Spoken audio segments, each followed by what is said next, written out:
Let's go to the Lord in prayer. ప్రార్థన చేసుకుందామండి.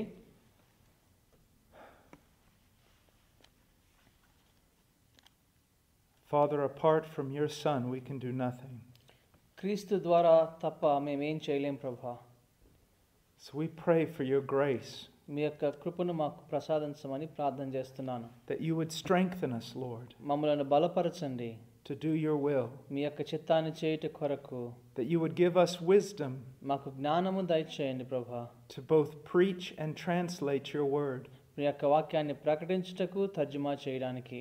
Lord, that your will be done. మీ యొక్క చిత్తాన్ని మాత్రం జరిగించండి. That your truth be taught. మీ యొక్క సత్యమును ప్రకటించబడాలి ప్రభా. And that your people have a greater understanding, Lord, of salvation. రక్షణను గురించి మీ యొక్క ప్రజలు ప్రభా పూర్తిగా అర్థం చేసుకోవడానికి సహాయం చేయండి.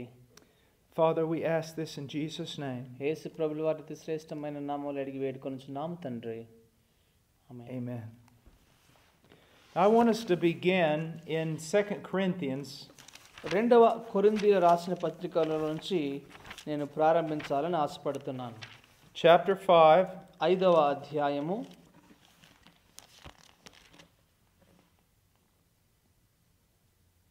Let's read verse 17 17వ వచనము and verse 18. 18వ వచనం. కాగా ఎవడైనను క్రీస్తునందున్న ఎడల వాడు నూతన సృష్టి, పాతవి గతించెను, ఇదిగో క్రొత్తవాయెను, సమస్తమును దేవుని వలననైనవి. ఆయన మనలను క్రీస్తు ద్వారా తనతో సమాధానపరుచుకొని ఆ సమాధానపరుచు పరిచర్యను మాకు అనుగ్రహించెను. Sometimes you can hear something so many times ఒక్కొక్కసారి ఒకే విషయాన్ని మీరు అనేక సార్లు విని ఉండవచ్చును. that you don't think about what you're hearing. ఒక్కొక్కసారి మీరు ఏమి వింటున్నారో దాని గురించి ఆలోచన చేయకుండా ఉండవచ్చును. You can read a Bible verse many times ఒక బైబిల్ వాక్యాన్ని అనేక సార్లు మీరు చదివి ఉండొచ్చును. and you no longer think about what it's really saying. ఆ యొక్క వాక్య భాగం నిజంగా ఏం చెప్తుందో అన్న దాని గురించి ఎక్కువగా ఆలోచించరు. This is the case with this verse that's before us today. ఈ యొక్క వాక్య భాగంలో కూడా అనేక మంది ఆ విధంగానే చేస్తూ ఉంటారు. We read it, we memorize it, ఈ యొక్క వాక్యాన్ని చదువుతాము, దాన్ని బట్టి పట్టేస్తాము. but are we really hearing what it's saying? కానీ నిజంగా ఆ వాక్యం ఏం చెప్తుందో దాన్ని మనం వింటున్నామా? We live in a day where salvation is treated very superficially. మనం జీవించుచున్నటువంటి కాలంలో రక్షణ అనేది పైపైనగా ప్రకటించబడుతుంది. We treat salvation as though it was just a human decision. రక్షణ అనేది అది మనుషులు తీసుకున్న నిర్ణయం ప్రకారం వచ్చేదన్నట్లుగా మనం భావిస్తున్నాం. That someone decides for Christ ఒకళ్ళు యేసు కోసం నిర్ణయించుకొని and then they keep deciding for Christ. ఆ యేసు కోసం నిర్ణయించుకుంటూ ఉంటారు అన్నట్లుగా అనుకుంటాం. That it's all based on a human decision. అది మనుషుల యొక్క నిర్ణయం మీద ఆధారపడినట్లుగా మనం భావిస్తుంటాం. Well, I want you to know that a human decision is important in conversion. అయితే మార్పు చెందుటలో మనిషి తీసుకునే నిర్ణయం కూడా ప్రాముఖ్యమైనదే. We must decide for Christ. క్రీస్తు కొరకు మనల్ని మనం నిర్ణయం తీసుకోవాలి. But you are wrong if you think salvation is just a human decision. కానీ రక్షణ అనేది కేవలం మనిషి తీసుకునే నిర్ణయం ప్రకారం వచ్చేదంటే అది సరి అయిన పద్ధతి కాదు. Salvation involves a supernatural work of God. రక్షణ అనేది దేవుని యొక్క ప్రశస్తమైనటువంటి ఉన్నతమైనటువంటి ఆ ప్రణాళిక అవసరమైనది. Some would say that the salvation of a man is the greatest work that God has ever done. దేవుడు చేసిన సమస్తమైనటువంటి కార్యక్రమములలో రక్షణ అనేది అత్యంత ప్రాముఖ్యమైనదిగా ఉన్నట్టుగా ఒక ఆయన చెప్పారు. That when God converts a man, దేవుడు ఒక మనిషిని మార్పు చేసినప్పుడు, when a man is born again, ఒక మనుషుడు తిరిగి జన్మించినప్పుడు, when a man is regenerated, ఒక మనుషుడు తిరిగి పునర్జన్మ పొందినప్పుడు, he is recreated. ఒక నూతన సృష్టిగా మార్చబడతాడు. He literally becomes a new creature. ఒక కొత్త సృష్టిగా ఆయన మార్చబడతాడు. It's not just a human decision. అది ఒక కేవలం మానవుడు తీసుకున్న నిర్ణయం కాదు. It's a supernatural recreating work of God. అది అద్భుతమైనటువంటి నూతనంగా సృష్టి చేయించబడేటువంటి దేవుని కార్యమై ఉన్నది. Look what Paul says. ఇక్కడ పౌలు భక్తుడు ఏం చెప్తున్నాడో చూద్దాం. Therefore, if anyone is in Christ, he is a new creature. కాగా ఎవడైనను క్రీస్తునందున్న ఎడల వాడు నూతన సృష్టి. Now, the first thing I want you to see is that it says, if anyone is in Christ. మొట్టమొదటిగా మనం గమనించవలసింది ఏంటంటే ఎవడైనను క్రీస్తునందున్న ఎడల. We need to be very careful. ఇక్కడ చాలా జాగ్రత్తగా ఉండాలి. Because it seems that in modern Christianity we have invented different stages of Christians. ఎందుకంటే ఈ యొక్క ఆధునిక క్రైస్తవత్వంలో రకరకాల స్టేజెస్లో క్రైస్తవులు ఉన్నట్లుగా చెప్తూ ఉన్నాం. Now it is true that we have immature believers. కొంతమంది ఏమి తెలియనటువంటి విశ్వాసులు ఉంటారు. Because they are recently converted. ఎందుకంటే వాళ్ళు క్రొత్తగా యేసు ప్రభువులోకి మార్పు చెందారు కాబట్టి. And we have believers who are growing at different levels of maturity. కొంతమంది విశ్వాసులు రకరకాలైనటువంటి స్థానాల్లో పెరుగుతూ ఉండుంటారు. That is true. అది కూడా నిజమే. But we do not have a class of Christian like carnal Christian. అయితే కొంతమంది శరీర సంబంధమైనటువంటి క్రైస్తవులు and spiritual Christian. ఆత్మీయమైనటువంటి క్రైస్తవులు. These are not biblical categories. అది నిజమైనటువంటి బైబిల్ సంబంధమైనటువంటి గుంపులు కాదు.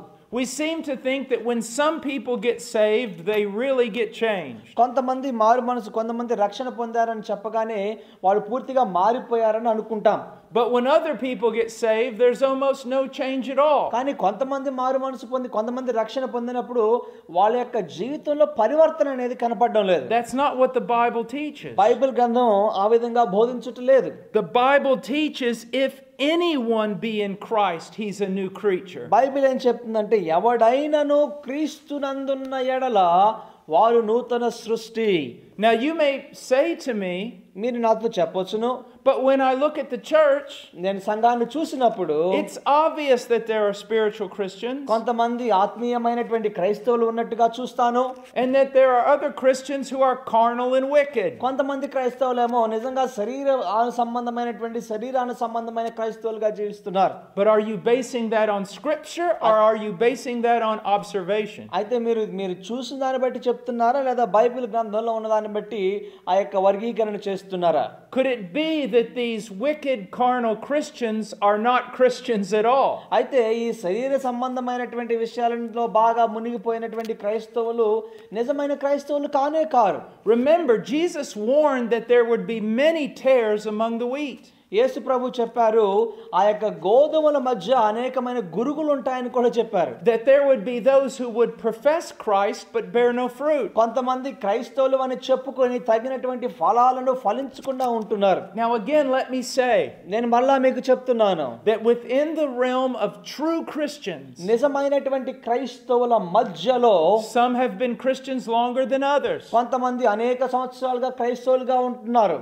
There are different levels of maturity. వాళ్ళ యొక్క మెచ్యూరిటీ లెవెల్లో రకరకాల స్థాయిలో ఉంటూ ఉన్నారు. Some Christians grow faster than others. కొంతమంది క్రైస్తవులు బాగా వేగంగా పెరుగుతూ ఉంటారు, అభివృద్ధి చెందుతూ ఉంటారు వేరే వాళ్ళ కంటే.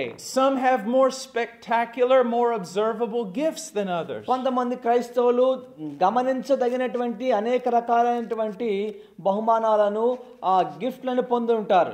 We do know that there are Christians who are mature and Christians who are not. కొంతమంది అభివృద్ధి చెందినటువంటి ఫలించినటువంటి క్రైస్తవులు ఉంటారు, కొంతమంది మెచ్యూర్ కానటువంటి క్రైస్తవులు ఉంటారు. But we should never say that there are some Christians who are truly changed and others who aren't changed at all. కొంతమంది క్రైస్తవులు నిజంగా మారినోళ్ళు ఉన్నారు, కొంతమంది మారినోళ్ళు ఉన్నారని మనం చెప్పకూడదు. If they haven't been changed at all, they're not a Christian. క్రైస్తవులు అయ్యింది వాళ్ళు మార్పు లేకపోతే వాళ్ళు క్రైస్తవులు కానే కాదు. Now look what it says. ఇక్కడ ఏం చెప్తుందో చూద్దాం. If anyone is in Christ, కాగా ఎవడైనను క్రీస్తునందున్న ఎడల he is a new creation. వాడు నూతన సృష్టి. It doesn't say if anyone is in Christ, he has adopted a new style of life. ఎవరైనా క్రీస్తునందుంటే కొత్త రకమైన జీవితాన్ని అనుసరిస్తాడని చెప్పట్లేదు దేవుడు ఇక్కడ. Christianity is more than just adopting a new style of life. క్రైస్తవత్వం అనేది ఒక కొత్త జీవిత విధానాన్ని అవలంబించడం కంటే ఎక్కువైనటువంటిది అయి ఉన్నది. The Christian becomes a new creature. క్రైస్తవుడు అనేవాడు ఒక నూతన సృష్టిగా మార్చబడుతున్నాడు. The Bible says that all men are born in sin. దేవుని వాక్యం చెప్తుంది మనుషులందరూ పాపములో పుట్టి ఉన్నారు. They are born radically depraved. కొంతమంది ఎంతో భయంకరమైన స్థితిలో పుట్టి ఉన్నారు. They are born hating God. దేవుని అసహించుకుంటూ ఉంటారు వారు పుట్టుకతోనే వాళ్ళు. And hating righteousness. దేవుని యొక్క నీతిని కూడా వాళ్ళు వ్యతిరేకిస్తూ ఉంటారు. It's what we are. ఆ విధంగా మనం ఉన్నాము. Our hearts are wicked. మన హృదయములు ఎంతో దుష్టకరమైనవి, భయంకరమైనవి. Our nature is wicked. మన యొక్క ప్రవృత్తి ఎంతో దుష్టకరమైనది. But when Christ saves us, he changes our nature. కానీ యేసు ప్రభు నిన్ను రక్షించినప్పుడు నీ యొక్క స్వభావాన్ని ఆయన మార్చుచూ ఉన్నాడు. I am not speaking metaphorically. నేను ఏదో ఒక ఉదాహరణగా నేను మాట్లాడడం లేదు. I am not speaking poetically. నేను కవిత్వంతో మాట్లాడడం లేదు. It is a real truth. నిజమైనటువంటి సత్యం ఇది. I am speaking literally. నేను అక్షరార్థంగా మీతో మాట్లాడుతూ ఉన్నాను. A person who has trusted in Christ యేసుక్రీస్తునందు నమ్మిక ఉంచినటువంటి వ్యక్తి has become a new type of creature. ఇదిగో ఆయన ఒక నూతన సృష్టిగా మార్చబడుతూ ఉన్నాడు. He's a child of God. ఆయన దేవుని బిడ్డ, దేవుని కుమారుడై ఉన్నాడు. He has a new heart. ఒక కొత్త రకమైనటువంటి హృదయము అతనికి ఇవ్వబడుతుంది. And though he still struggles with sin, ఇదిగో పాపంతో నీవు ఇబ్బంది పడుతూ ఉన్నప్పటికీ he will desire the God he once hated. ఇదిగో ఎప్పుడైతే ఒక దేవుణ్ణి అసహించుకున్నాడో అటువంటి వ్యక్తి ఇప్పుడు దేవుడు కావాలని కోరుకుంటావు నీవు మారు మనసు పొందిన తరువాత. He will love the righteousness he once hated. ఇదిగో ఏ నీతినైతే ఒకప్పుడు నీవు అసహించుకున్నావో ఆ నీతిని నీవు ఇప్పుడు ప్రేమిస్తావు. He doesn't do this by the strength of his will. ఇదిగో తన స్వంత చిత్త ప్రకారం ఇది ఆయన చేయలేడు. కానీ it's not because he simply made a decision. ఆయన ఒక నిర్ణయాన్ని తీసుకున్నదాన్ని బట్టి ఈ కార్యాన్ని చేయలేడు. కానీ it is because he has been supernaturally changed. ఎందుకంటే అత్యంత అద్భుతమైనటువంటి రీతిలో దేవుని చేత, దేవుని ఆత్మ చేత మార్చబడుతున్నావు కనుక ఆ కార్యాన్ని నీవు చేయగలవు. I believe that there's more of the power of God manifested. నేను నమ్ముతున్నాను దేవుని యొక్క గొప్ప శక్తి బయలుపరచబడాలి అంటే in the salvation of a sinner. ఒక మనిషి యొక్క మార్పులో, రక్షణలో దేవుని యొక్క శక్తి బయలుపరచబడినట్లుగా than there was in the creation of the universe. ఈ యొక్క సృష్టిలో ఉన్నటువంటి బలము కంటే మనిషి యొక్క రక్షణలో దేవుని యొక్క శక్తి అత్యంత రీతిలో బయలుపరచబడింది. We are almost blaspheming God. ఒక్కొక్కసారి మనం దేవుని అవమానిస్తూ ఉంటాం. When we say that God saves men but cannot change them. దేవుడు నన్ను రక్షించాడు కానీ నా యొక్క జీవితంలో మార్పు లేదు అని చెప్తూ ఉంటారు కొంతమంది. Or that he can only change some men. ఇదిగో కొంతమందిని మాత్రమే దేవుడు మార్చగలడని అనుకుంటూ ఉంటాం. You see, our great problem is this. మన యొక్క అత్యంత భయంకరమైన సమస్య ఏంటంటే we have been led to believe మనము ఈ విధంగా నమ్మడానికి నడిపించబడ్డాం. that anyone who prays the sinner's prayer, ఎవరైతే ఒక చిన్న ప్రార్థన చేసేస్తారో, that anyone who comes forward at an evangelistic campaign, ఆ యొక్క సువార్త క్యాంపెయిన్ లో ఎవరైతే ముందుకొచ్చి నిలబడతారో we believe they're saved. వాళ్ళందరూ రక్షించబడిపోయారని అనుకుంటాం మనం. That's not true. అది నిజమైనది కాదు. How do we know they're saved? ఎందుకంటే వాళ్ళు నిజంగా రక్షించబడ్డారు అని మనకి ఎలా తెలుసుకుంటాం?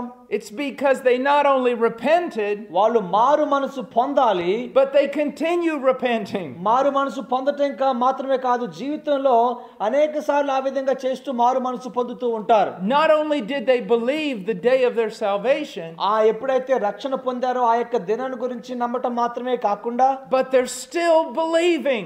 ఆ యొక్క రక్షణను గురించినటువంటి వాగ్దానాలను వాళ్ళు జీవితాంతము నమ్ముతూ ఉంటారు. And they're growing. వాళ్ళు పెరుగుతూ ఉంటారు దేవునిలో. And they're changing. వారి యొక్క జీవితంలో మార్పు సంభవిస్తూ ఉంటుంది. Because they're a new creature. ఎందుకంటే వాళ్ళు నూతన సృష్టిగా చేయబడ్డారు. God has changed their heart. దేవుడు వారి యొక్క హృదయాలను మార్చాడు. And he has promised to work in them. వారి యొక్క జీవితాల్లో దేవుడు తన కార్యమును జరిగిస్తానని వాగ్దానం చేశాడు. Those who have been saved by grace through faith, ఇగో విశ్వాసము ద్వారా దేవుని యొక్క కృప వలన రక్షించబడినటువంటి వారు are new creatures. వాళ్ళు నూతన సృష్టి అయి ఉన్నారు. And they become the very workmanship of God. దేవుని యొక్క చేతిలో చేతి పని అయి ఉన్నారు వారంతా. Do you see that? వాళ్ళందరూ మీరు చూడగలుగుతున్నారా? He who began a good work in them, వారిలో దేవుడు ప్రారంభించినటువంటి ఆ మంచి కార్యము will perfect it. ఓ రాబోతున్నటువంటి కాలంలో అది సంపూర్ణం కాబోతుంది. He will not fail. మన దేవుడు అపజయం పొందేటువంటి దేవుడు కాదు. Now notice that it says, behold, if anyone is in Christ, he is a new creature. కానీ ఎవడైనాను క్రీస్తునందున్న యెడల వాడు నూతన సృష్టి. So God changes us on the inside. మన లోపల అంతరంగ పురుషుడను దేవుడు మార్చుచు ఉన్నాడు. He makes us into a different creature. మనల్ని ఒక నూతన క్రొత్త సృష్టిగా ఆయన మారుస్తూ ఉన్నాడు. And there are results from that. అందునుంచి ఆ యొక్క కార్యములో నుంచి కొన్ని ఫలితాలు వెలువడుతున్నాయి. What happens if someone has become a new creature? ఇదిగో కొంతమంది ఎవరైనా నూతన సృష్టిగా మార్చబడినప్పుడు ఏం జరుగుతుంది? The old things pass away. పాతవన్నీ కూడా గతించిపోతాయి. And new things come. క్రొత్త విషయాలు వచ్చేస్తాయి. You begin to see in their life that they reject their old way of life. వారి యొక్క జీవితాల్లో చూసినట్లయితే వారి యొక్క పాత జీవితాన్ని వదిలివేసినట్లుగా మనం గమనిస్తాం. And they begin to grow in the life of God. యేసు యొక్క దేవునిలో వాళ్ళ యొక్క జీవితం పెరుగుతూ ఉంటుంది, అభివృద్ధి సాధిస్తూ ఉంటుంది. Less and less do they live in sin. వారు పాపంలో ఇంకా తక్కువగా జీవించడం మొదలు పెడతారు. And more do they live for God. ఎక్కువగా దేవుని కొరకు జీవించడం ప్రారంభిస్తారు. This does not happen in only a few Christians. ఇది కొంతమంది క్రైస్తవులలో మాత్రమే జరిగే పని కాదు. This happens in every Christian. ప్రతి క్రైస్తవునిలో కూడా ఇది జరుగుతుంది. Again, I must say we all grow at different speeds. అయితే మనందరం ఒక విషయం చెప్పాలంటే అందరం ఒక్కొక్క రకంగా మనం పెరుగుతూ ఉంటాం. But all will grow. కానీ అందరూ పెరుగుదల సాధించాలి. All will change. అందరూ కూడా మార్పు కావాలి, అందరిలో మార్పు రావాలి. It's guaranteed. ఇది నమ్మకంగా ఇవ్వబడింది. How do I know that? నాకు ఎలా తెలుసు అది గ్యారెంటీ అని? Verse 18. 18వ వచనంలో ఇక్కడ వ్రాయబడి ఉంది. Now all these things are from God. సమస్తము ఇవన్నీ కూడా దేవుని వలన జరిగినవే. It's going to happen because it's God's work. అవన్నీ ఎందుకు జరుగుతాయంటే అది దేవుని యొక్క పని అయి ఉన్నది. It's what God is doing. అది దేవుడు చేయుచున్నటువంటి పని కార్యక్రమం. One of the reasons God created the universe was to demonstrate his power. ఇదిగో దేవుని యొక్క శక్తిని బయలుపరచుట కొరకు దేవుడు ఆయన యొక్క విశ్వమును సృజించి ఉన్నాడు. One of the reasons he saves a man is to demonstrate his power. ఇదిగో మనిషిని దేవుడు రక్షిస్తున్నాడంటే దాని ద్వారా దేవుడు తన యొక్క శక్తిని బయలుపరుస్తున్నాడు. God is not going to fail. మన దేవుడు అపజయం పొందేటువంటి దేవుడు కాదు. Because his reputation depends upon him finishing the work. ఇదిగో ఆయన పనిని సంపూర్తి చేసేటువంటిగా వాడిగా ఉన్నాడు. Do you see that? అది దాన్ని మీరు చూడగలుగుతున్నారా? Everybody looks at salvation today as just a human decision. కొంతమంది అనుకుంటారు, అనేక మంది మనుషులు నిర్ణయం తీసుకుంటే ద్వారా మనిషి వలన ఈ యొక్క రక్షణ జరుగుతుంది అనుకుంటారు. A person may grow or may not grow. కొంతమంది పెరగొచ్చు, కొంతమంది విశ్వాసంలో పెరగకపోవచ్చు అనుకుంటారు. Depending on their will. వారి యొక్క చిత్తం ప్రకారం అది జరుగుద్ది అంటారు. Well, brothers, it does depend somewhat on our will. అయితే మన చిత్త ప్రకారం అది అయినప్పటికీ but God is not subject to our will. కానీ దేవుడు మన చిత్తానికి లోబడి లేడు. He is going to see to it that his children grow.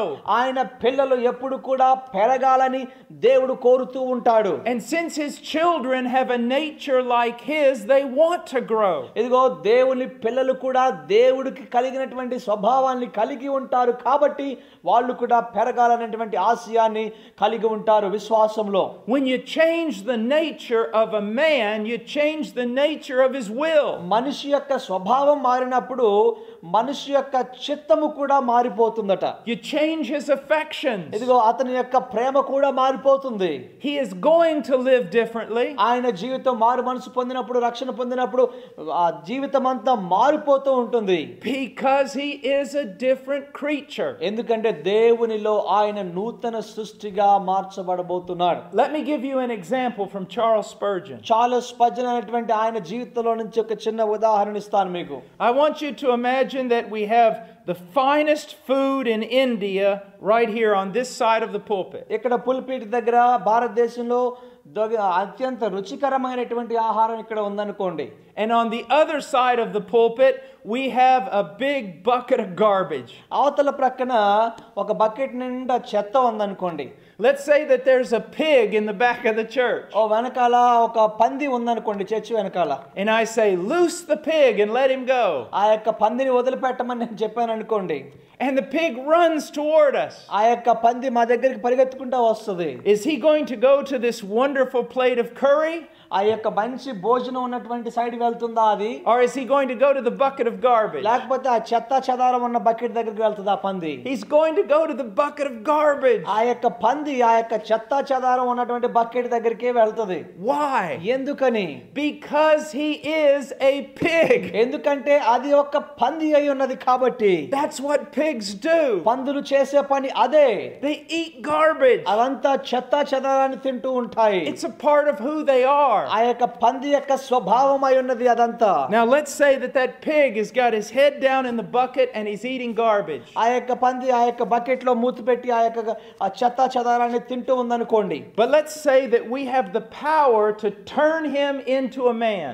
ఆ యొక్క పందిని మనిషిగా మార్చే శక్తి మనకు దేవుడు ఇచ్చాడు అనుకోండి. And so in 1 second we turn him into a man. ఒక్క సెకండ్ లో ఆ పంది మనిషిగా మారిపోయాడు అనుకోండి. What's going to happen? అప్పుడు ఏం జరుగుతుందండి? He's going to pull his head out of that bucket. ఆ యొక్క బకెట్ లోంచి తన తలను తీసివేస్తాడు. He's going to begin to vomit up all the things he was eating. ఆ తిన్నదంతా వాంతులు చేసేసుకుంటాడు. The very stuff he desired to eat, he now hates. పందిగా ఉన్నప్పుడు ఎంతో ఆశతో తిన్నటువంటి దాన్ని ఆయన ఇప్పుడు పూర్తిగా అసహించేసుకుంటాడు. It's repulsive to him. ఎందుకంటే దాన్ని అంగీకరించలేడు. He can't stand it. దాని ప్రక్కన నిలవబడలేడు. Was that his decision? అది అతని నిర్ణయం అయ్యిందా? No. కాదు. We changed his nature. ఎందుకంటే మనము ఆ యొక్క పంది యొక్క స్వభావాన్ని మార్చేశాం. Men cannot eat what pigs eat. పందులు తినే ఆహారాన్ని మనుషులు తినలేరు. They cannot enjoy it. ఆ వాటిని తిని ఆనందించలేరు. They can't keep it down. ఆ యొక్క కడుపులో ఉంచుకోలేరు. That's what happened when you and I were converted. నీవు నేను మారు మనసు పొందినప్పుడు అదే పని జరిగింది. We were sinners by nature. మనము స్వతహాగా పాపులమై ఉన్నాము. We loved to eat sin. మనము పాపమును తినడానికి ఎంతో సంతోషించే వాళ్ళం. The Bible says in the book of Job, కానీ యోబు గ్రంథంలో బైబిల్ ఏం చెప్తుందంటే that men drink down iniquity like it was water. ఇదిగో మంచి నీళ్ల వలె దుష్టత్వమును తాగుతున్నారు అన్నట్టుగా బైబిల్ గ్రంథంలో యోబు పత్రికలో యోబు గ్రంథంలో రాయబడి ఉంది. But when a man is saved, కానీ మనిషి రక్షించబడినప్పుడు, he is born again. ఆయన తిరిగి జన్మించినప్పుడు, he is regenerated by the Spirit of God. దేవుని యొక్క ఆత్మ చేత పరిశుద్ధపరచబడినప్పుడు, he becomes a new creature. ఒక నూతన సృష్టిగా మారిపోతాడు. Recreated in the image of God. దేవుని యొక్క స్వరూపములో ఆయన చేయబడతాడు. In true righteousness and holiness. నిజమైనటువంటి పరిశుద్ధత నీతి ఆయనలోకి ప్రవేశిస్తుంది. He has a new nature. నూతన స్వభావం ఉంటుంది ఆయనకి. A new holy nature. ఒక పవిత్రమైనటువంటి స్వభావాన్ని ఆయన పొందుతాడు. He is related to God. ఆయన దేవునికి సంబంధించినటువంటి వ్యక్తి ఇప్పుడు. And with that new nature comes new affections. ఆ యొక్క కొత్త స్వభావంతో పాటు కొత్త రకమైనటువంటి ఆశయాలు ప్రేమ వస్తుంది. The pig has affections of a pig. పందికి సంబంధించిన కోరికలు ఉంటాయి. And those affections drive his will. దాన్ని బట్టి ఆ యొక్క చిత్తం అంతా దాని ప్రకారం స్వభావాన్ని బట్టి నడుస్తూ ఉంటుంది. He willed to run to the garbage. ఆయన తన చిత్త ప్రకారం చెత్త దగ్గరికే వెళ్ళిపోతుంది. Because he had affections for the garbage. ఎందుకంటే ఆ యొక్క చెత్త అంటే ఆయనకి ఇష్టం. Because he's a pig. ఎందుకంటే ఆ పందికి అది పంది కాబట్టి చెత్త అంటే ఇష్టం. But when we changed his nature, కానీ ఆ పంది యొక్క స్వభావాన్ని మనం మార్చినప్పుడు, he no longer had affections for garbage. ఆ యొక్క చెత్త చెదారం అంటే అతనికి అప్పుడు ఏమాత్రం ఇష్టం ఉండదు. And his will was changed. ఆయన యొక్క స్వభావము మారిపోతుంది. He wanted to get as far from that garbage as he could get. ఆ యొక్క చెత్త నుంచి ఎంత దూరంగా పారిపోతే అంత దూరంగా పారిపోతుంది స్వభావం మారినప్పుడు. The same thing happened to us. అదే విధంగా మనకు కూడా జరిగింది. We had a wicked nature. మనకు దుష్టకరమైనటువంటి స్వభావం మనం కలిగి ఉండేవాళ్ళం. And we had wicked affections for sin. ఆ విధంగా దుష్టకరమైనటువంటి ఇష్టము, పాపం అంటే దుష్టకరమైన ఇష్టంగా ఉండేది. And our will was enslaved to those desires. ఆ యొక్క మన చిత్తము ఆ యొక్క ఇష్టానికి బానిసగా మారిపోతూ ఉండేది. And so we always chose sin. కాబట్టి మనుషుల స్వభావంగా ఎప్పుడు పాపాన్నే మనం కోరుకునే వాళ్ళం. But when God saved us, కానీ దేవుడు మనల్ని రక్షించినప్పుడు changed our nature. మన యొక్క స్వభావం పూర్తిగా మారిపోయింది. He gave us new affections. మనకు కొత్త ఇష్టాలు రావడం ప్రారంభించాయి. We have affections or desires for God now. నా ఇప్పుడు దేవుని కొరకు కొత్త స్వభావము రావడం ప్రారంభించింది. We have affections and desires for holiness. ఓ పరిశుద్ధత కొరకు కొత్త ఇష్టము మన హృదయాల్లో చిలకరించడం చిగురించడం మొదలెట్టింది. We want righteousness. మనకు నీతి కావాలి, న్యాయం కావాలి. And so our will is changed. కాబట్టి అందును బట్టి మన యొక్క చిత్తం కూడా మార్పు రావాలి. And we make right choices. మనము అప్పుడు మాత్రమే సరి అయినటువంటి నిర్ణయాలను తీసుకోగలం. Of course, as a Christian there are battles. చాలా మంది క్రైస్తవులు అనేక మంది దుష్టులు కూడా ఉన్నారు. And we can act in a way that is contrary to our nature. మన యొక్క స్వభావానికి వ్యతిరేకంగా పనిచేసే వాళ్ళు కొంతమంది ఉన్నారు. But when we do that, కానీ అప్పుడు అది చేసినప్పుడు it makes us miserable. అదిగో మనల్ని ఎంతో భయంకరమైనటువంటి స్థితిలోనికి అది నెట్టేస్తుంది. Because we can't eat the things we used to eat. ఎందుకంటే ఒకప్పుడు మనకి ఇష్టంగా చేసిన దేన్ని ఇష్టంగా తిన్నదాన్ని ఇప్పుడు ఇష్టంగా తినలేం. Because we're a different creature. ఎందుకంటే మనము ఇప్పుడు కొత్తగా మార్చబడినటువంటి నూతన సృష్టి. We have a man that we have changed from a pig. ఇప్పుడు ఒక మనిషిని, ఒక పందిని మనిషిగా మార్చేసాం మన ఉదాహరణలో. But let's say that one day that man forgets he's a man. ఒక రోజున ఆ మనిషి తను మనిషి అని మర్చిపోయాడు అనుకోండి. And he goes back to that bucket of garbage. ఆ యొక్క బకెట్ లో ఉన్నటువంటి చెత్త చెదారం దగ్గరికి వెళ్ళాడు అనుకోండి. And he takes a bite into it. ఒక ముద్ద తీసుకున్నాడు అనుకోండి. What's going to happen? ఏం జరుగుద్ది అప్పుడు? Yes, he has bitten it. దాన్ని ముద్ద నోట్లో పెట్టుకుంటాడు. But is it going to taste the same as before? కానీ ఇంతకు ముందు టేస్ట్ చేయనట్టుగా, ఇంతకు ముందు రుచించినట్లుగా ఇప్పుడు అది రుచిస్తుందా అని చెప్పండి? Absolutely not. లేదండి, ఆ విధంగా రుచించదు. ఎందుకంటే అది చెత్త చెదారం కాబట్టి. He's going to vomit it up. ఆయన తిరిగి దాన్ని వాంతు చేసేసుకుంటాడు. In the same way, అదే విధంగా a Christian may forget who he is. క్రైస్తవుడు ఒక్కొక్కసారి తాను ఎవరో మర్చిపోవచ్చు. He may sin and do something against his nature. ఆయన సొంత స్వభావానికి వ్యతిరేకంగా రక్షించబడిన తర్వాత ఏదైనా పాపాన్ని చేయొచ్చు. But when he does sin, కానీ పాపం చేసినప్పుడు can he relish it like he did before? ఇంతకు ముందు ఆ పాపంలో సంతోషించినట్టుగా మార్పు చెందిన తరువాత అదే పాపంలో సంతోషించగలడా? No. లేదండి. It will make him sick. ఎందుకంటే ఆ యొక్క పాపం అతన్ని పడగొడుతుంది, అనారోగ్యవంతునిగా చేస్తుంది. But you say to me, but I see all kinds of Christians loving sin. కొంతమంది మీరు చెప్పొచ్చు, క్రైస్తవులుగా ఉండి కూడా పాపాన్ని ప్రేమించే వాళ్ళని నేను చూస్తున్నానని చెప్పొచ్చు. No, you do not. ఎందుకంటే అది నిజం కాదు. You see a bunch of unsaved church people living in sin. నిజంగా వాళ్ళు రక్షణ పొందితే వాళ్ళు పాపమునకు వెళ్ళరు కాబట్టి వాళ్ళు పాపం చేస్తున్నారు కాబట్టి రక్షణ పొందని క్రైస్తవులు వాళ్ళు. If any man be in Christ, ఎవరైతే క్రీస్తులో ఉంటారో he's a new creature. నూతన సృష్టిగా మార్చబడతారు. It's going to happen. అది జరగబోతుంది, జరుగుతుంది. Why? ఎందుకు?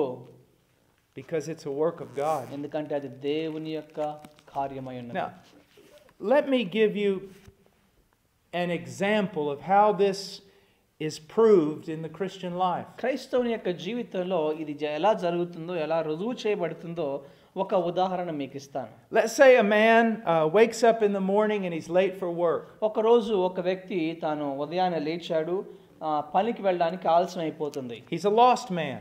అయితే ఆయన లోక సంబంధమైనటువంటి వ్యక్తి అనుకుందాం. He's not a Christian. క్రైస్తవుడు కాదు. He's angry because he's late for work. పనికి ఆలస్యమైంది కాబట్టి చాలా కోపగించుకుంటాడు. He doesn't have time for breakfast. Tiffin చేయలేడు, బ్రేక్ఫాస్ట్ చేయలేడు. It's raining outside. బయట వర్షం వస్తుంది. As he gets ready to go outside, all his papers are falling out of his briefcase. బయటికి బయలుదేరి వెళ్ళే ముందు సూట్ కేసులో నుంచి ఆ యొక్క పేపర్లన్నీ కింద పడిపోతున్నాయి. And right when he's getting ready to open the door to leave, బయలుదేరి బయటికి వెళ్ళడానికి తలుపు తీసే ముందు his wife runs downstairs ఆయన భార్య కిందకి వచ్చి and says, "Darling, please take out the trash." దయచేసి ఈ యొక్క చెత్తను కూడా తీసుకెళ్లి బయట పడేయండి అని అందనుకోండి. What does he do? ఆయన ఏం చెప్తాడండి? He turns around in anger బాగా వెనక్కి తిరిగి మంచి కోపంతో and he says, "What's wrong with you? నీలో ఏంటి పొరపాటు? Can't you see I'm late for work? నేను పనికి చాలా ఆలస్యం అయిపోయింది, నీకు కనపడడం లేదా? You take out the trash. నువ్వు తీసుకెళ్లి బయట పడేయి అంటాడు. I'm sick of you telling me what to do." పద్దాక నేను ఏం చేయాలో నాకు చెప్పడాన్ని బట్టి నేను బాగా విసిగిపోయాను. The man walks out the door. ఆ మనిషి బయటికి వెళ్ళిపోతాడు. He feels totally justified in what he did. ఆయన చేసింది ఆ కోపాన్ని బట్టి నేను రైటే చేశాను, తప్పు చేయలేదు అనుకుంటాడు. He's not bothered by it at all. దాన్ని బట్టి ఏమాత్రం బాధ చెందడు. He gets in his car, కారులోకి వెళ్తాడు, కారులో తీసుకుంటాడు, drives to work, పనికి వెళ్తాడు, and starts his day. తన పనిని ప్రారంభిస్తాడు. Now let's say that a few months later, కొన్ని నెలల తర్వాత he gets saved. ఆయన మారు మనసు పొంది రక్షణ పొందాడు అనుకోండి. He hears the gospel and is truly converted. దేవుని యొక్క సువార్తని విని పూర్తిగా మార్పు చెందాడు. And then a few months later, కొన్ని నెలల తర్వాత he wakes up one morning late for work. మళ్ళా ఒకసారి ఆలస్యంగా లేచాడు, పనికి ఆలస్యం అయిపోతుంది. He has to miss breakfast. Tiffin చేయడానికి టైం లేదు. And as it's raining outside, బయట వర్షం వస్తుంది. and as he's trying to get out the door, all his papers are falling on the ground. బయటికి వెళ్ళే ముందు ఆయన దాంట్లో నుంచి బ్యాగ్ లో నుంచి పేపర్లన్నీ కింద పడిపోతున్నాయి. And right when he gets ready to open the door, తలుపును తెరిచి బయటికి వెళ్ళడానికి ముందు his wife says, "Honey, can you take the trash out?" దయచేసి ఆ భార్య కిందకు వచ్చి, ఏమండి ఈ యొక్క చెత్తను బయట పడేస్తారా అని అడిగింది అనుకోండి. Before he even thinks, ఆయన ఆలోచించే ముందు he turns around, తల తిప్పి వెనక్కి చూసి, and he says, "What's wrong with you? ఏంటి ఎందుకు అలా మాట్లాడుతున్నావు అని అడిగే ముందు, Can't you see I'm late for work? నేను చాలా ఆలస్యం అయిపోయింది, నీకు కనపడడం లేదా? You take out the trash." నువ్వే తీసుకెళ్ళి పడేయి. And you say, "Well, Brother Paul, what's the difference?" అయితే దాంట్లో ఇంత ముందు కూడా అట్లాగే ఉన్నాడు, ఇప్పుడు కూడా అట్లాగే ఉన్నాడు, ఈ రెండింటి మధ్య తేడా ఏంటి బ్రదర్ అని అడగొచ్చు మీరు. If you're a Christian, you're going to recognize the difference. నువ్వు క్రైస్తవుడు అయితే నువ్వు తేడాను చూస్తావు. The moment he did that, ఆయన ఆ విధంగా అనగానే, ఆ అబ్బాయి ఆ విధంగా అనగానే, and the moment you've done that, నీవు ఆ విధంగా చేయగానే, it's like a knife went through his heart. వెంటనే తన గుండెలో కత్తి దించినట్టుగా అయిపోతుంది. He knew he was wrong. ఆయన తప్పు చేశాడని మనసులో తెలిసిపోతుంది. It almost made him nauseous. ఆయన చాలా భయంకరమైన రీతిలో మార్పు చెందిపోతుంది. He knows he needs to confess. ఇదిగో దాన్ని ఒప్పుకోవాలని ఆయన మనసులో అనిపిస్తుంది. He needs to ask his wife forgiveness. తన భార్య దగ్గరికి వెళ్ళి క్షమించమని అడగవలసిన అవసరం ఉందని గుర్తిస్తాడు. The Spirit of God is convicting him. దేవుని యొక్క ఆత్మ అతనిలో ఒప్పుకోలును తీసుకొస్తుంది. But he doesn't obey. వెంటనే ఆయన విధేయుడు కాకపోవచ్చు. He gets in the car and he's driving to work. కారులో కూర్చొని పనికి వెళ్ళడం ప్రారంభిస్తాడు. He's absolutely miserable. ఎంతో భయంకరమైన స్థితిలో ఉంటుంది ఆయన మనసు. He feels like he's eating garbage. గలిబిలిగా ఉండి ఒక చెత్త చెదారాన్ని తిన్నట్టుగా అయిపోతుంది మనసంతా. He looks at his cell phone and thinks, "I must call my wife." తన సెల్ ఫోన్ ఇంకా చూసి, ఓ నా భార్యకి నేను phone చేయాలనుకుంటాడు. But he doesn't do it. కానీ చేయలేకపోతాడు. Finally he gets to work. పనికి వెళ్తాడు. And he's trying to work. పని చేయాలని ప్రారంభిస్తాడు. But he can't think. కానీ ఏ మాత్రం దాని మీద ఏకాగ్రత శ్రద్ధ చూపించలేడు. He's miserable. ఎంతో భయంకరమైన స్థితిలో ఉంటాడు. Finally he grabs the phone. Phone తీసుకుంటాడు. తర్వాత calls his wife. తన భార్యకు ఫోన్ చేస్తాడు. And says, "Wife, please forgive me. దయచేసి నా ప్రియమైన భార్య, దయతో నన్ను క్షమించమని మాట్లాడతాడు. I have sinned against you. నేను నీకు వ్యతిరేకంగా పాపం చేశాను. And I can't live with that. ఆ యొక్క పాపంలో నేను జీవించలేను. Please forgive me." దయచేసి నన్ను క్షమించు అంటాడు. Do you see the difference? తేడాని మీరు గమనిస్తున్నారా ఇప్పుడు? There's a great difference. చాలా పెద్ద తేడా ఉంది ఇక్కడ. He is now a new creature. ఆయన ఇప్పుడు ఒక కొత్త సృష్టి, నూతన సృష్టి. He can't live in that ఆ sin. యొక్క పాపంలో ఏమాత్రం జీవించలేడు. Can a man live underwater like a fish? ఇదిగో మనిషి నీటి కింద చేపలా జీవించగలడా? Neither can a Christian live in sin. అదే విధంగా క్రైస్తవుడు కూడా పాపము కింద జీవించలేడు. He must reject it and confess it. ఆ యొక్క పాపాన్ని తిరస్కరించి ఒప్పుకోవాలి. Now we can be pretty stubborn at times. కొన్నిసార్లు చాలా మంది మంచి పట్టుదలతో ఉంటారు. God may even have to discipline us. అలా ఉన్నప్పుడు దేవుడు మనల్ని ఒకవేళ శిక్షించవచ్చు. But we will be driven to a broken heart and repentance. కానీ పాపంలో జీవిస్తూ ఉన్నప్పుడు, If any man be in Christ, ఆ పాపంలో జీవిస్తున్నప్పుడు ఆ విధంగా జీవించలేవు. ఎవరైనా క్రీస్తునందున్న ఎడల he's a new creature. ఆయన నూతన సృష్టి. This is the nature of salvation. ఇది రక్షణ యొక్క స్వభావం అయ్యున్నది. Now I want us to go to the book of Ezekiel. ఎజెకియేలు రాసిన పత్రిక ఎజెకియేలు గ్రంథంలో చూద్దాము. దయచేసి క్షమించండి. Verse 22, Ezekiel 36, verse 22. 36వ అధ్యాయము 22వ వచనం. కాబట్టి ఇశ్రాయేలీయులకు ఈ మాట ప్రకటన చేయము. ప్రభువు యెహోవా సెలవిచ్చినదేమనగా, ఇశ్రాయేలీయులారా, నీ నిమిత్తము కాదు కానీ అన్య జనులలో మీ చేత దూషణ నొంది నా పరిశుద్ధ నామము నిమిత్తము నేను చేయబో దానిని చేయుదును. Let's read verse 23 also. 23వ వచనం కూడా చదువుదాం. అన్య జనుల మధ్య మీరు దూషించిన నా ఘనమైన నామమును నేను పరిశుద్ధపరచుదును. వారి ఎదుట మీ యందు నేను నన్ను పరిశుద్ధపరచుకొనగా నేను ప్రభువగు యెహోవానని వారు తెలుసుకొందురు. ఇదే ప్రభువగు యెహోవా వాక్కు. Now I want you to see something that is extremely important. ఇక్కడ అత్యంత ప్రాముఖ్యమైనటువంటి ఒక విషయాన్ని మీరు గమనించాలని నేను కోరుతూ ఉన్నాను. It has been forgotten in our day. మన యొక్క రోజుల్లో, మన కాలంలో ఈ యొక్క విషయాన్ని అందరూ మర్చిపోయారు. Why is God saving Israel? ఇశ్రాయేలు దేశాన్ని దేవుడు ఎందుకు రక్షిస్తున్నాడు? Is he doing it because of Israel? అది ఇశ్రాయేలీయులను బట్టి ఆయన చేస్తున్నాడు ఆ కార్యాన్ని ఆయన? No, he's doing it in spite of Israel. ఇశ్రాయేలీయులను బట్టి మాత్రమే కాదు ఆయన చేసింది పని.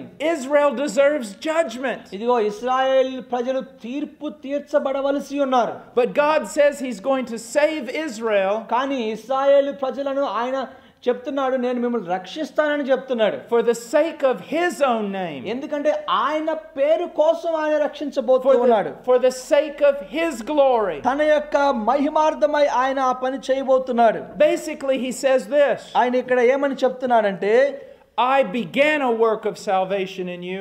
మీలో మిమ్మల్ని రక్షించేటువంటి విధానాన్ని నేను ప్రారంభించాను. And I am going to finish it. ఆ యొక్క పనిని నేను ముగించబోతూ ఉన్నాను. To demonstrate my power. నా యొక్క శక్తిని రుజువు చేయుట కొరకు. To protect my reputation. నా యొక్క రెప్యుటేషన్ నేను కాపాడుట కొరకు ఆ పని నేను చేయబోతున్నాను. No one is going to say, ఎవరు కూడా ఏం చెప్పరు, ఏం చేయలేరు. God began a work he can't finish. ఇదిగో దేవుడు ఒక పని ప్రారంభించాడు, ఆ పని ఆయన పూర్తి చేయలేదని ఎవరు చెప్పకుండా ఉండుట కొరకు. Brothers, that's why Christians are going to grow. సహోదరులారా, అందుకనే క్రైస్తవులమైనటువంటి మనము మన జీవితాల్లో దేవునిలో ఎదుగుదల పొందుతూ ఉండాలి. Because God has saved the Christian in order to demonstrate his power in the Christian. ఎందుకంటే క్రైస్తవులను దేవుడు ఎందుకు రక్షించాడంటే తన యొక్క శక్తిని ఈ లోకానికి రుజువు చేయుట కొరకు ఆయన రక్షించాడు. Since we do not understand salvation, there are many horrible things that are being thought about God. రక్షణ గురించి మనం సరిగా అర్థం చేసుకోకపోవడం వల్ల దేవుని గురించి మనం సరిగా అర్థం చేసుకోలేకపోతున్నాం. Many people in the church are not really of the church. అనేక మంది సంఘాల్లో ఉన్నటువంటి వారు నిజంగా సంఘాలకు చెందినటువంటి వాళ్ళు కాదు. Many people who say they believe in Jesus do not really believe in Jesus. అనేక మంది ఇదిగో మేము యేసు ప్రభువుని నమ్ముతున్నాం అనేటువంటి వాళ్ళు నిజంగా యేసుని వాళ్ళ హృదయాలలో నమ్ముటం లేదు. They live like devils. వాళ్ళు నిజంగా సైతాను కి సంబంధించినటువంటి వారు దయ్యాల్లాగా జీవిస్తున్నారు. They live like worldly carnal men. ఇదిగో లోక సంబంధమైన శరీర సంబంధమైనటువంటి వ్యక్తులుగా వాళ్ళు జీవిస్తూ ఉన్నారు. But since they identify themselves with the church, కానీ వాళ్ళు సంఘస్థులుగా తమను గుర్తించుకుంటున్నారు కాబట్టి God's name is blasphemed because of them. దేవుని యొక్క పేరు వారి వలన చెడగొట్టబడుతుంది. Every time people mock Christianity, అనేక సార్లు ఎవరైనా క్రైస్తవుల గురించి ఎవరైనా అపహాస్యము చేసినప్పుడు, because of all the wicked things done in the church, వాళ్ళు ఎందుకు చేస్తున్నారంటే సంఘాల్లో కనపడేటువంటి దుష్టత్వాన్ని బట్టి వాళ్ళ ఆ విధంగా క్రైస్తవులు అంటే అపహాస్య పాలు చేస్తున్నారు. It is God who is being mocked. ఇది సంఘం మాత్రమే కాదు, దేవుని వాళ్ళు అవమానపరిచినట్టు అపహసించినట్టు. But all this is happening because pastors and preachers do not understand salvation. ఇదంతా ఎందుకు జరుగుతుందంటే ప్రసంగికులు, దేవుని బోధకులు దేవుని యొక్క రక్షణ విధానాన్ని సరిగా అర్థం చేసుకుని బోధించటం లేదు కాబట్టి. They do not realize that if someone does not live like a Christian, it's because they are not a Christian. ఇదిగో ఎవరైతే క్రైస్తవుని వలె జీవించవలసిన విధానం ప్రకారం జీవించకపోతే వాళ్ళు క్రైస్తవులు కాదని గుర్తించాలి. We are not saying that someone who struggles with sin, మనము కొంతమంది ఒకసారి శోధనలో శోధనలో ఇబ్బంది పడుతున్న వారి గురించి కాదు. we are not saying that someone who fights against it, ఇదిగో పాపమునకు వ్యతిరేకంగా పోరాటం చేయించిన వారి గురించి కాదు నేను చెప్పేది. or someone that is weak is not a Christian. కొంతమంది విశ్వాసంలో బలహీనంగా ఉన్న వాళ్ళు క్రైస్తవులు కాదని నేను చెప్పడం లేదు. We are saying those who never fight against sin are not Christians. నేను ఎవరి గురించి చెప్తున్నానంటే ఎవరైతే క్రైస్తవులు అని చెప్పుకొని పాపానికి వ్యతిరేకంగా పోరాటం చేయరో వాళ్ళ గురించి చెప్తున్నాను. Those who live in sin, పాపములో జీవించే వారి గురించి చెప్తున్నాను. and see no need of repentance. ఎందుకంటే పాపంలో జీవిస్తూ మారు మనసు పొందడానికి పాప క్షమాపణ పొందాల్సిన అవసరత ఉందని వాళ్ళు చూడటం లేదు. And they are never disciplined of God. ఆ దేవుని దృష్టిలో ఎప్పుడు వాళ్ళు శిక్షణ పొందలేదు. See, salvation is about God's reputation. ఈ యొక్క రక్షణ అనేది దేవుని యొక్క రెప్యుటేషన్ కి సంబంధించినది. Let me give you a good example of this. ఒక చిన్న మంచి ఉదాహరణ మీకు ఇస్తాను. The crusades that occurred. ఒక పెద్ద క్రూసేడ్లు జరిగినప్పుడు the fight between the Muslims and the Christians. ముస్లింలకు మధ్య క్రైస్తవుల మధ్య ఒక పెద్ద యుద్ధం జరిగింది. We've all heard about the crusades. అందరికి కూడా క్రూసేడ్లు అంటే ఏంటో తెలుసు. How the Christians in Europe went to the Middle East. Europe లో ఉన్నటువంటి క్రైస్తవులు అందరూ మిడిల్ ఈస్ట్ కి వెళ్ళారు. పాశ్చాత్య మిడిల్ ఈస్ట్ కి వెళ్ళారు. And they fought. ఎంతో యుద్ధం చేశారు. And because of that, the church and Christianity has a bad name. ఆ పనిని బట్టి సంఘానికి క్రైస్తవ్యానికి కూడా ఎంతో చెడ్డ పేరు వచ్చింది. So because of the sin of those who were considered Christians, క్రైస్తవులమని పేరు చెప్పుకొని చేసిన వారి పాపాన్ని బట్టి Christianity received a bad name. క్రైస్తవ్యం అంతా కూడా చెడ్డ పేరు పొందింది. The church received a bad name. సంఘానికి కూడా చెడ్డ పేరు వచ్చింది. And Christ received a bad name. క్రీస్తుకు కూడా చెడ్డ పేరు వచ్చింది. But what I want you to know is this. కానీ మీ అందరూ తెలుసుకోవాల్సినటువంటి విషయం ఏంటంటే those who fought in the crusades, ఆ యొక్క క్రూసేడ్ లో యుద్ధం చేసినటువంటి వారు were not Christian. నిజమైన క్రైస్తవులు కాదు. They were not Christian. వాళ్ళు క్రైస్తవులు కానే కాదు. Did they act like Christians? క్రైస్తవులాగా వాళ్ళు చేశారా చెప్పండి? Did they love their enemies? వాళ్ళ యొక్క శత్రువులను వాళ్ళు ప్రేమించారా? Did they bless those who persecuted them? అదిగో వాళ్ళని హింసించే వాళ్ళని వాళ్ళు ఆశీర్వదించారా, ప్రేమించారా? Did they pray for those who hated them? ఇదిగో వారిని ఎవరైతే అసహించుకున్నారో వారి కోసం వాళ్ళు ప్రార్థన చేశారా? If they did not, they were not Christian. ఆ విధంగా చేయకపోతే వాళ్ళు క్రైస్తవులు కానే కాదు. It was not Christianity in the crusades. ఆ క్రూసేడ్లో ఉన్నది క్రైస్తవత్వం కాదు. It was Roman Catholicism in the crusades. Roman Catholic అనేటువంటి ఆ యొక్క మత సంబంధమైన సాంప్రదాయం మాత్రమే ఉంది. And many people who called themselves Christians but were not. అనేక మంది మేము క్రైస్తవులు అని పేరు పెట్టి పిలుచుకుంటున్నారు కానీ వాళ్ళు క్రైస్తవులు కాదు. You have possibly all heard about the great conversion of Constantine. Constantine అనేటువంటి చక్రవర్తి యొక్క మారు మనసు మార్పును గురించి మీరు విని ఉండొచ్చును. The Roman emperor that was supposedly converted. ఇగో రోమాలో చక్రవర్తి కూడా రోమా చక్రవర్తి అనేటువంటి ఈయన మార్పు చెందాడని మీరు విని ఉండొచ్చును. And he made Christianity the official religion of Rome. ఆ యొక్క రోమా పట్టణం యొక్క అఫీషియల్ రిలీజియన్ గా అఫీషియల్ మతంగా ఈ యొక్క క్రైస్తవ్యాన్ని మార్చాడు ఆయన. I do not believe it. అది నిజమైనది కాదు, అది నేను నమ్మను. Because he said that Christ gave him a vision. అయితే ఆయన ఏమంటాడంటే క్రీస్తు ఆయనకు ఒక దర్శనాన్ని ఇచ్చాడని చెప్తాడు. A great cross appeared. ఒక గొప్ప సిలువ ఆయన చూశాడట. And Christ said to him, by this sign go out and conquer. అయితే యేసు ప్రభు చెప్పాడంట ఆ దర్శనంలో ఈ యొక్క గుర్తు ద్వారా నువ్వు వెళ్ళి యుద్ధం చేసి విజయాన్ని సాధించమని చెప్పాడంట దర్శనంలో. Christ never taught that we should conquer our enemies through warfare. ఇదిగో యుద్ధము ద్వారా వెళ్ళి మన శత్రువులను జయించమని క్రీస్తు ఎప్పుడు చెప్పలేదు. We conquer our enemies by preaching the gospel and loving them. ఇదిగో మన శత్రువులను దేవుని యొక్క సువార్త ప్రకటించడం ద్వారా దేవుని యొక్క ప్రేమ చేత వాళ్ళని జయించమని దేవుడు చెప్పాడు కానీ by serving them. వారికి పరిచర్య చేయడం ద్వారా వాళ్ళని జయించమని చెప్పాడు కానీ by dying for them. వారి కోసం మరణించడం ద్వారా ఆ కార్యాన్ని చేయమని చెప్పాడు కానీ never by killing them. ఎప్పుడు కూడా చంపడం ద్వారా ఒకరిని జయించమని దేవుడు చెప్పలేదు. It makes me very angry. అది నన్ను చాలా కోపాన్ని ఇస్తుంది ఇలాంటి కార్యక్రమాలు. When Christ's name is blasphemed. దేవుని యొక్క నామము అవమానపరచబడినప్పుడు, because of the wickedness of people మనుషుల యొక్క దుష్టత్వాన్ని బట్టి క్రీస్తు యొక్క నామము అవమానపరచబడినప్పుడు, who call themselves Christians తమను క్రైస్తవులమని పిలుచుకొని but are not Christians. నిజంగా క్రైస్తవులు కాకుండా ఉండి వారి ద్వారా దేవుని నామమునకు చెడ్డ పేరు వస్తుంది. And it makes me very angry. అటువంటి కార్యాన్ని చూసినప్పుడు నాకు ఎంతో దుఃఖం కలుగుతుంది, కోపం వస్తుంది.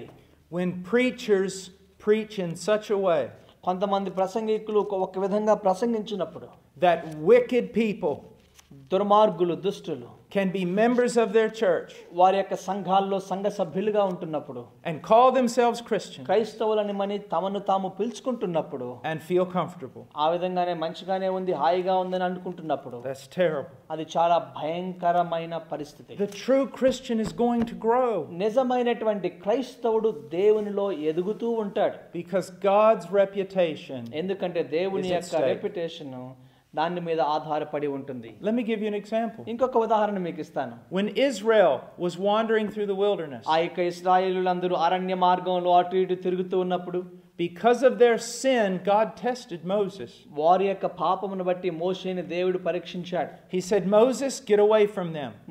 మోషేని వారి దగ్గర నుంచి దూరంగా వెళ్ళిపో. I'm going to kill all of them. వాళ్ళందరిని నేను చంపబోతున్నాను. And I'm going to make a new nation out of you. నీ నుంచి, నీ యొక్క జనము నుంచి కొత్త దేశాన్ని నేను, కొత్త ప్రజలు నేను పుట్టించబోతున్నాను. Moses began to intercede. కానీ మోషే ఆయన విజ్ఞాపన చేయడం మొదలుపెట్టాడు. Listen to what he says. మోషే ఏం చెప్పాడో జాగ్రత్తగా విందాం. God, you cannot destroy this people. ప్రభా, ఇవి ప్రజలను నాశనం చేయొద్దు. Because your enemies will say ఎందుకంటే నీ యొక్క శత్రువులు అంటారు that though you were strong enough to bring them out of Egypt, మీరు దేవా, నీవు ఐగుప్తు దేశంలో నుంచి ఇశ్రాయేలు ప్రజలను విడిపించుటకు శక్తివంతుడు అయినప్పటికీ you were not strong enough to bring them into the land of promise. ఇదిగో వాగ్దాన భూమికి వారిని చేర్చుటకు నీకు శక్తి సరిపోలేదని అంటారు వాళ్ళందరూ. Do you see that? జాగ్రత్తగా వింటున్నారా?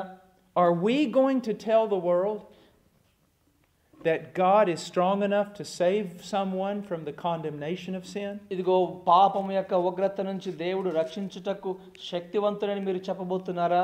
But he's not strong enough to save them from the power of sin? ఆ యొక్క పాపం యొక్క శక్తి నుంచి దేవుడు మనల్ని విడిపించడానికి శక్తి లేదంటారా ఆయనకి?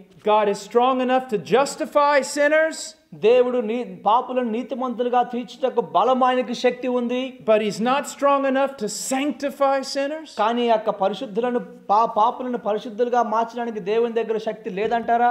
If we preach that, we're preaching a lie. ఒకవేళ ఆ విధంగా ప్రసంగం చేసినట్లయితే మనం అబద్ధాలు ప్రసంగిస్తున్నాం. And we're bringing shame to the name of God. దేవుని యొక్క నామానికి అవమానం మనం తీసుకొస్తున్నాం. He is strong enough. దేవుడు బలవంతుడు, శక్తివంతుడైనాడు. He will do it. ఆయన చేస్తాడు ఈ కార్యాన్ని నీ జీవితంలో. Now in the next sermon we're going to talk more about what God does when he saves a man. ఇదిగో మనిషిని దేవుడు రక్షించినప్పుడు దేవుడు ఆ యొక్క వ్యక్తి జీవితంలో ఏం చేస్తాడు అనే విషయాన్ని తరువాత సెషన్లో, తరువాత ప్రసంగంలో నేను మాట్లాడతాను. And again I want to remind you, దయచేసి మరొకసారి గుర్తు చేస్తున్నాను. when God saves a man, దేవుడు మనిషిని రక్షించినప్పుడు he binds himself to that man. ఆ యొక్క దేవుడు ఆ యొక్క మనిషితో సంబంధాన్ని కలిగి ఉంటాడు. He works with that man. ఆ యొక్క వ్యక్తితో కలిసి ఆయన పని చేస్తాడు. He changes that man. ఆ యొక్క మనిషిని ఆయన మార్పు చేస్తాడు. He changes him by teaching him. ఆ యొక్క వ్యక్తికి బోధించడం ద్వారా దేవుడు మారుస్తాడు. He changes him by blessing him. ఆ యొక్క వ్యక్తిని ఆశీర్వదించడం ద్వారా దేవుడు మారుస్తాడు. He changes him by disciplining him. ఆ యొక్క వ్యక్తికి శిక్షణ ఇచ్చడం ద్వారా ఆయన మారుస్తాడు. Know this for sure. ఒక విషయాన్ని గుర్తుంచుకోండి. If God has saved him, దేవుడు ఆ యొక్క వ్యక్తిని రక్షించినట్లయితే God will change him. దేవుడు ఆ యొక్క వ్యక్తిని మారుస్తాడు. He who began a good work మంచి పనిని ప్రారంభించిన వాడు will finish it. ఆ యొక్క పనిని దేవుడు ముగిస్తాడు. We are his workmanship. మనము దేవుని యొక్క చేతి పని అయి ఉన్నాము. Those of us who have been saved by grace through faith, విశ్వాసము ద్వారా దేవుని యొక్క కృప చేత రక్షించబడినటువంటి మనం, we have become the workmanship of God. మనము దేవుని యొక్క చేతిలో దేవుని పని అయి ఉన్నాము. He will not do a bad job. దేవుడు ఒక చెడ్డ పని చేయడు ఆయన. He will make sure that we change. మనందరము సరిగా మార్పు చెందునట్లుగా దేవుడు సహాయం చేస్తాడు. Let's pray. ప్రార్థన చేద్దామండి. Father, I pray that you would use this message ప్రభా ఈ యొక్క వాక్యాన్ని మీరు వాడుకొనండి, to help your people మీ యొక్క ప్రజలకు సహాయపడినట్లుగా, to see the true nature of salvation. రక్షణ యొక్క నిజమైనటువంటి స్వభావాన్ని గుర్తించున్నట్లుగా, That the men that you save, you also change. ప్రభా ఎవరినైతే నీవు రక్షిస్తావో వారి జీవితాలను కూడా మార్పు లభిస్తుందని చెప్పి, Because your reputation is at stake. ఎందుకంటే అది నీ యొక్క గొప్పతనం మీద ఆధారపడి ఉంది కాబట్టి. Lord, what a great confidence that gives us.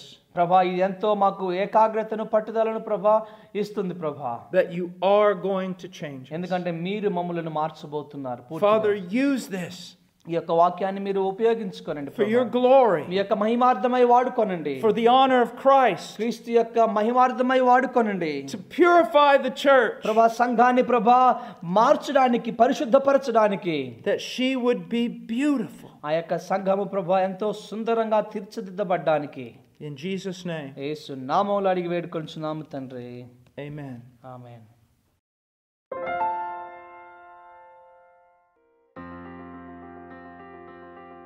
Please visit our website at heartcrymissionary.com.